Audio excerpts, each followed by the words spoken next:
GeM TV நேயர்கள் அனைவருக்கும் வணக்கம். நான் உங்கள் விஜய் பிலால். இன்னைக்கு வீடியோவில் நம்ம எதை பற்றி பார்க்க போகிறோம் அப்படின்னு பார்த்தீங்கன்னா, ஈரானுடைய வார் என்னதான் நடந்துட்டு இருக்கு. ஈரானில் வந்து இனிமேல் அமெரிக்கா வந்து நாங்கள் தாக்குதல் நடத்துவோம் அப்படிங்கிற மாதிரிலாம் சொல்கிறாங்களே. ஆனால் அமெரிக்கா அதுக்கான ஸ்டெப் என்ன எடுத்திருக்காங்க? சும்மா வாய்மொழியில தான் வந்து எல்லாமே சொல்கிறாங்க. ஈரானை வந்து நாங்கள் அடிக்க போகிறோம். இதுக்கு மேலே ஒரு மக்கள் அங்கே இறந்து போனாலும் ஈரான் அதாவது அமெரிக்கா ஒரு மிகப்பெரிய போர் அங்கே வந்து நடத்தும். அதோடைய தாக்குதலை வந்து ஈரானால் தாக்கு பிடிக்கவே முடியாது. அயதுல்லா காமேனியை வந்து கண்டிப்பாக அரெஸ்ட் பண்ணிடுவோம், நாடு கடத்தப்படுவார் அப்படிங்கிற மாதிரி நிறைய விஷயங்கள் வந்து பேசப்பட்டுட்டே இருக்கே. ஆனா அதுக்கான ஸ்டெப் இன்னுமே அமெரிக்கா எடுக்காம இருக்காங்க அப்படிங்கிற ஒரு கேள்வி நம்ம கேட்டுட்டு இருக்கும்போது இந்த சமயத்துல டக்குன்னு ட்ரம்ப் ஆச்சரியம் கொடுக்க வகையில வந்து அதாவது ஈரான் மட்டும் இல்லாம ஈரான் பக்கத்துல இருக்கக்கூடிய மற்ற நாடுகளும் பயப்படுற அளவுக்கான ஒரு விஷயத்தை தான் வந்து இப்போ அமெரிக்கா அரசாங்கம் வந்து பண்ணியிருக்காங்க. ஸோ அது என்ன பண்ணியிருக்காங்க, அதுக்கு ஈரான் சைட்ல இருந்தும் ஒரு பலம் வாய்ந்த ஒரு விஷயத்த வந்து நாங்களும் எடுக்கணும். அதாவது ஒருவேளை ஃபியூச்சர்ல இப்போ இந்த மந்த் எண்டு முடிஞ்சு நெக்ஸ்ட் மந்தோ இல்லை அடுத்த மந்தோ இல்லை இந்த இயர் எண்டுக்குள்ளேயாவது திரும்ப இந்த வார் ப்ரொட்டஸ்ட் அங்கே நடந்துகிட்டே தான் இருக்குது, பிரச்சனைகள் ஈரானில் நடந்துகிட்டே தான் இருக்குது.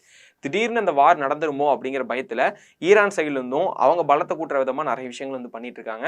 ஸோ அது என்னெல்லாம் ஈரான் என்ன பண்ணியிருக்காங்க, அமெரிக்கா என்ன மூவ் எடுத்திருக்காங்க அப்படிங்கிறது எல்லாமே இந்த வீடியோவில் நம்ம டீட்டெயில்ஸாக பார்க்கலாம்.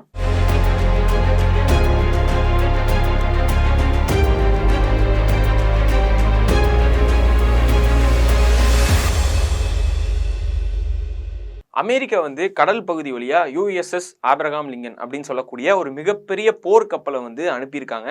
அதாவது என்ன இந்த போர் கப்பலை வச்சு நான் என்னன்னு சொல்லிடுறேன். ஃபர்ஸ்ட் இந்த நீங்க படத்துல எல்லாம் பார்த்துருப்பீங்க, நிறைய ஏர் ஃபோர்ஸ்லாம் இருக்கும். அதுல மட்டும் அந்த கப்பல்ல மட்டுமே 9 வகையான ஏர் டிஃபென்ஸ் வந்து அதுல இருக்கு. ஏர் ஃபோர்ஸா இருக்கட்டும், ராக்கெட்டா இருக்கட்டும், ட்ரோனா இருக்கட்டும், இது எல்லாமே வந்து அந்த இதுல இருக்கு அப்படின்னு சொல்லியிருக்காங்க.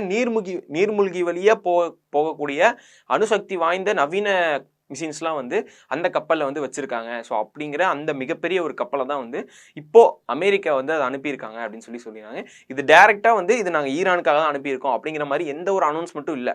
இவங்க என்ன மறைமுகமாக வந்து அதாவது இவங்க ஒரு விஷயத்த பண்ணுறாங்க, அதை வச்சே வந்து இதனால இருக்குமோ அப்படின்னு சொல்லி பயப்படுவாங்கல்ல. ஸோ அந்த மாதிரி தான் அங்கே இருக்கக்கூடிய நாடுகளுக்கு மத்தியில் பதட்டங்கள் ஏற்பட்டிருக்கு அப்படின்னே சொல்லலாம். இன்னொரு விஷயம் என்ன பண்ணியிருக்காங்க அப்படின்னு பார்த்தீங்கன்னா, இது வந்து கிட்டத்தட்ட ஒரு 3-4 நாள் முன்னாடியே வந்து கடலில் வந்து இது பயணிக்க ஆரம்பிச்சிருச்சு.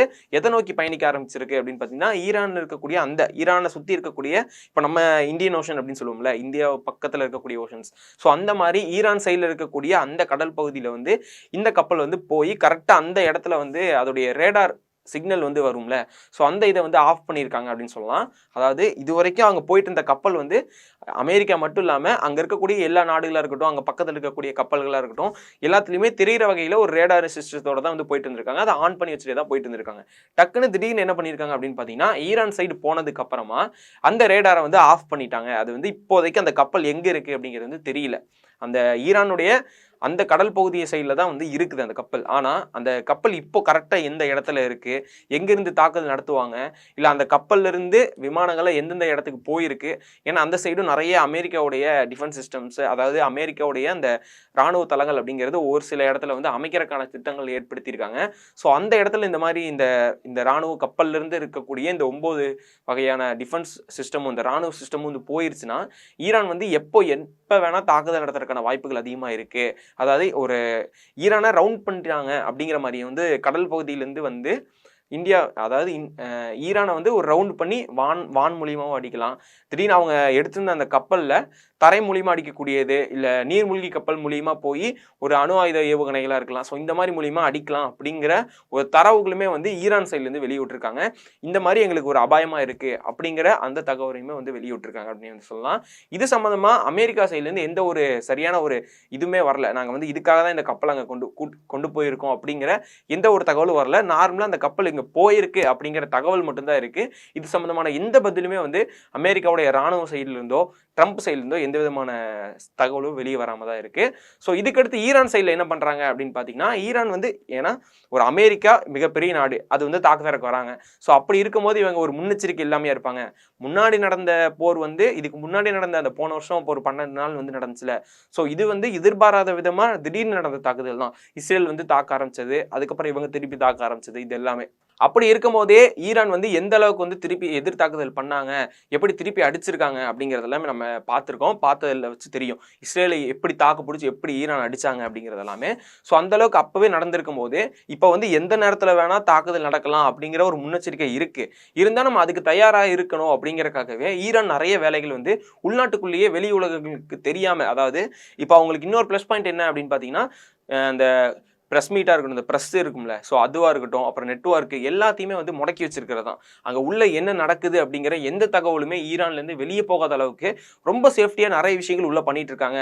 ஆல்ரெடி இதுக்கு முன்னாடி நிறைய தகவல்கள் வெளியே போகும் அப்படிங்கிற அந்த சூழ்நிலையிலேயே நிறைய அணு ஆயுதங்களை வந்து தயாரிக்கிறது, இவங்க காலி பண்ணிட்டாங்கன்னு தெரிஞ்சுமே வந்து இவ்வளோ எங்கள்கிட்ட வந்து ஏர் ட்ரோன்ஸ் அணு ஆயுதத்தை வச்சு நாங்கள் நிறைய ட்ரோன்கள் கண்டுபிடிக்கிறோம், நவீன டெக்னாலஜிஸ் மூலிமா வந்து நிறைய அணு ஆயுதங்களை வந்து உருவாக்கிட்டு இருக்கோம் இப்படின்னு சொல்லிட்டு இருந்தா, இதுவே தகவலே ரொம்ப நாள் கழிஞ்சு தான் வந்து வெளியே வந்துச்சு ஈரான்ல இந்த மாதிரிலாம் வந்து தயாரிச்சுட்டு இருக்காங்க அப்படிங்கிறது.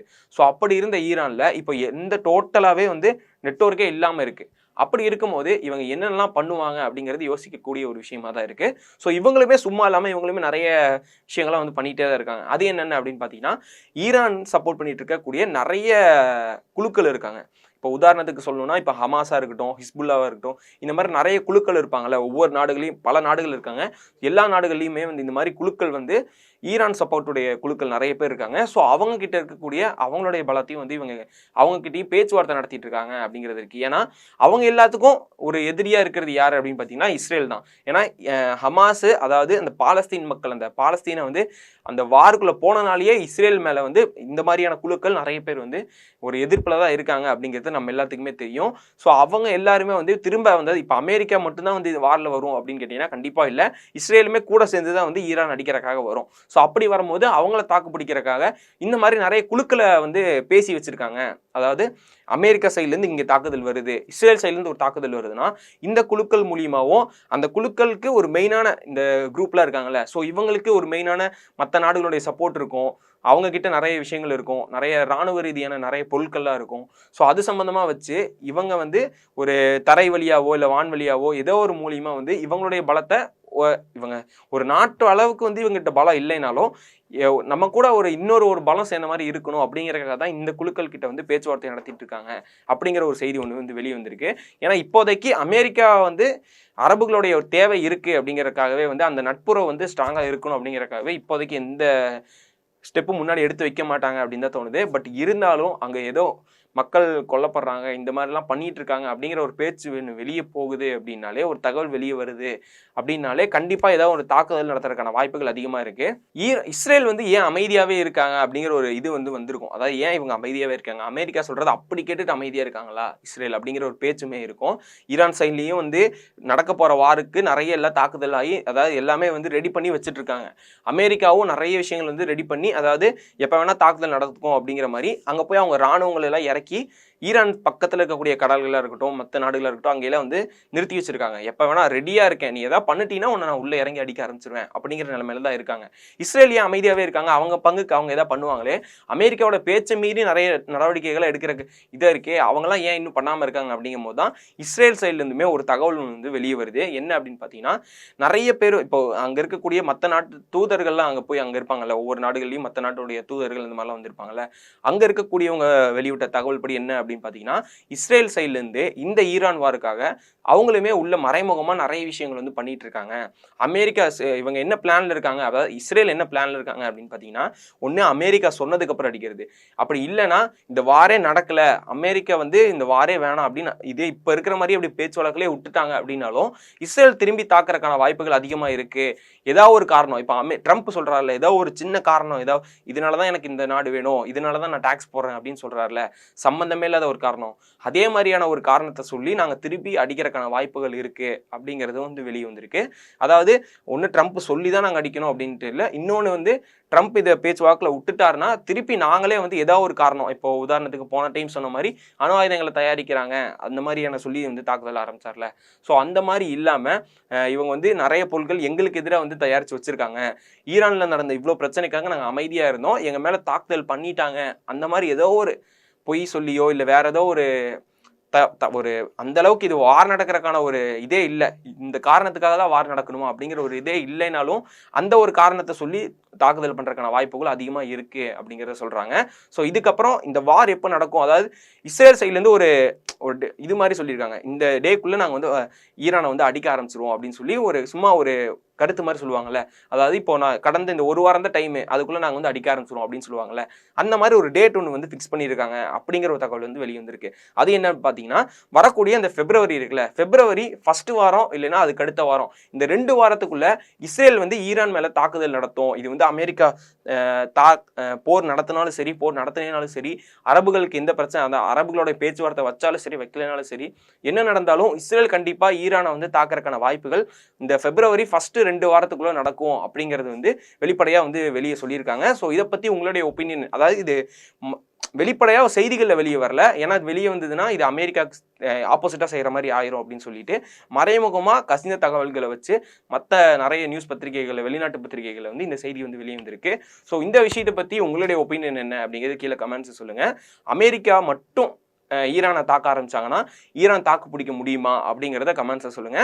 ஒருவேளை போன டைம் மாதிரியே வந்து அந்த 12 நாள் நடந்த போர் மாதிரியே இஸ்ரேல் மட்டும் திரும்ப ஈரானை வந்து தாக்குதல் ஆரம்பிச்சாங்கன்னா அமெரிக்கா இதில் தலையிட்டு இந்த வாரம் நிப்பாட்டுவாங்களா என்ன அப்படிங்கிறத உங்களுடைய ஒப்பீனியன் என்ன அப்படிங்கிறத கீழே கமெண்ட்ஸை சொல்லிட்டு போங்க.